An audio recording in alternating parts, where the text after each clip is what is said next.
Yo, what's going on, guys, and welcome back to the channel. Today we're going to be doing a different type of video today. This time, I'll be doing a review. I know, it's a stop motion channel, but guess what? It's going to be a review channel. It's going to be review videos too. But this is going to be the first episode into a new part series on my channel called Rodimus Reviews. If you guys do like it, tell me after this review. Comment down below. And before we get into the video, please subscribe to the channel. I would really love you guys to show more support. I did see that the rollout video has gotten a good amount of views. I would love it if you guys go check out my other videos just to help support, help a brother out. But for today, we're going to be reviewing Core Class Grimlock, and he kind of exceeded my expectations. Now, I know this guy is a 1-piece to a 6 bot combiner, that being Volcanicus. I do plan on trying to get every single one of them, except I haven't been really able to find any other Dinobots except this guy. So today we're just going to take a look at him. Yeah. He turned out better than I expected, to be honest with you. He's a bit, limited in the articulation department, but we'll touch base with that later in the video. But in terms of painting and sculpting, he's a pretty nice figure. I'm not even going to lie to you. He's actually a lot better painted than I would have guessed, but Core Class is pretty much the replacement for Legion Class, and since they've done a lot of good figures, I'm not surprised by the results. In fact, hang on one second. Oh, frick. So, these two, I got, oh, stupid. Starscream evidently doesn't know how to stand correctly. Come on, you idiot. Okay. These two, I got before this guy. Starscream was the first Core Class I got, and I was really surprised because to me, it seemed like a mini masterpiece, so I wanted to collect more of these guys. Right now, I have Soundwave, Grimlock, and Starscream. Soundwave was the second one I got. He's a little fiddly. I'm not even gonna lie.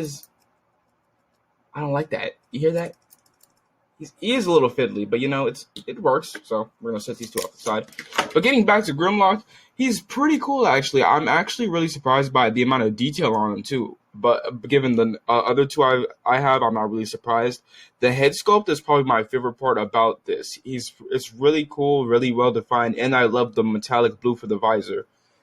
The blaster, oh my gosh, that was really hard to get out. Okay, stay. The blaster is a bit lackluster. I mean, it is just the tail. It is the tail just sculpted in with two barrels to act as his blaster. I mean, it's not terrible, but it's not good at the same time, if you know what I mean. But we're gonna set this off to the side real quick. And I do, as far as paint applications go, I really do love the metallic gold we have for the chest and the toes. I do wish they had the green stripes on the toes just for more G1 accuracy, but I can excuse it for the scale. I am a little bit, well, given how long Grimlock's arms are, I do wish they were able to engineer a elbow joint. I know that Swoop and Slug have elbow joints, but I don't get why these guys don't. But, it's not terrible. Surprisingly, it's a really nice ball joint in the shoulder. You can swivel the the hands around.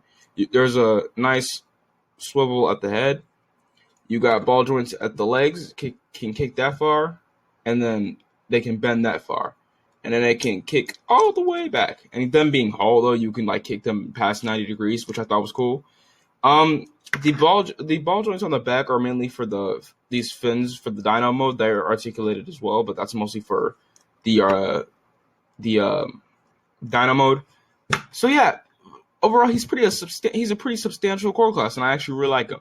Now, as far as Dino mode goes, I find it to be one of the lesser of the most compromised mode out of this thing. So what you're gonna want to do first is just swivel these sections around.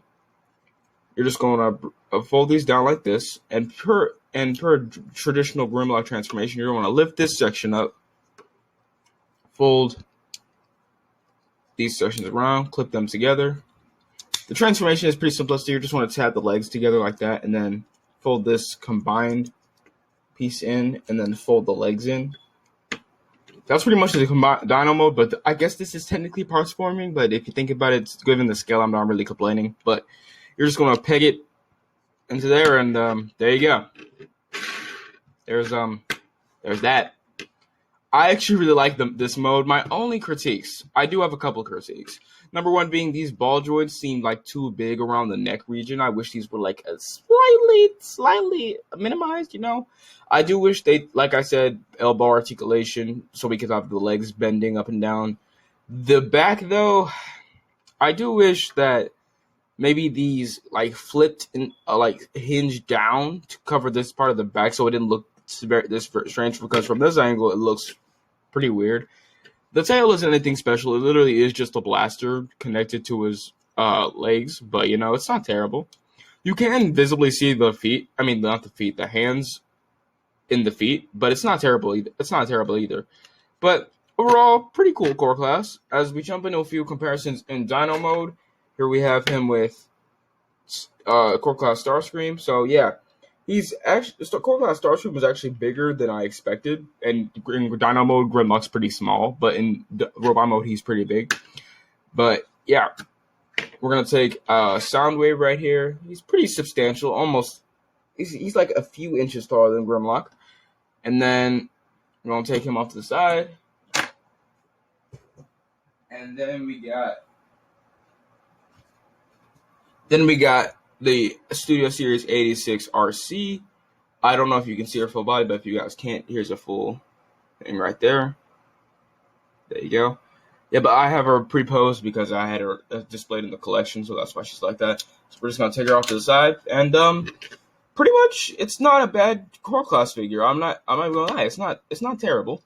But getting into reverse transformation, I'm just gonna come around here, flip these sections out. Reverse transformation is pretty simple. Take the tail off, split the legs, open this section up, fold it down, and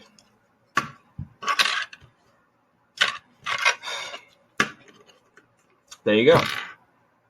So that's pretty much up for this review.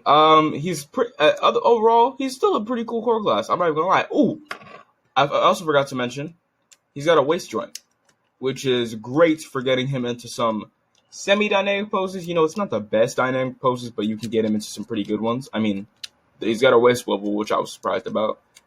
But yeah, wrapping up on this review, this guy is pretty sweet. I'm not even gonna lie. He may not have elbow articulation, but he's still a cool core class.